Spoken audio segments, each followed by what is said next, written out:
Isang makatotohanang drill din ang isinagawa sa bahagi ng Intramuros sa Maynila bilang bahagi pa rin ng Metro-wide earthquake drill. Narito ang ulat ni Dina Pagibitan. Makatotohanan, ito ang ilang reaksyon ng mga nakakita at nakiisa sa isinagawang earthquake drill sa bahagi ng Intramuros, Maynila. Bagamat hindi raw talaga malalaman ang pwedeng mangyari sa aktwal na pagtama ng malakas na lindol, mahalagang alam ng bawat isa ang unang dapat gawin, ang drop, cover and hold. Hudyat ng malakas na sirena ng bumbero ang sunog sa MMDA Workers Inn sa tapat ng course matapos kunwaring tumama ang The Big One. Naglabasan ang ilan sa 300 empleyado sa gusali habang ang ilan natrap sa loob. Isang taxi rin ang nadaganan ng poste at nasunog. Kasunod ng makapal na usok sa lugar, dumating ang mga bumbero.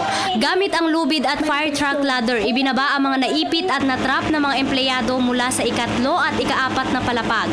Agad ding nilapatan ng paunang lunas ang mga biktima, saka sila isinakay sa ambulansya patungo sa pinakamalapit na ospital. Hinuli rin ng mga pulis ang mga looter o nanamantala sa sitwasyon. Inabot ng 15 minutos bago maideklarang fire out ang gusali. Ang mga nakaligtas at ilang nasugatan nagtungo sa Intramuros Golf Course kung saan nakaposisyon ang ilang mga grupo para magbigay ng lunas. Ayon sa MMDA, nasa 500 sunog ang aasahan sa unang oras matapos ang paglindol. Para sa Telebisyon ng Bayan, ako si Dina Pagibitan.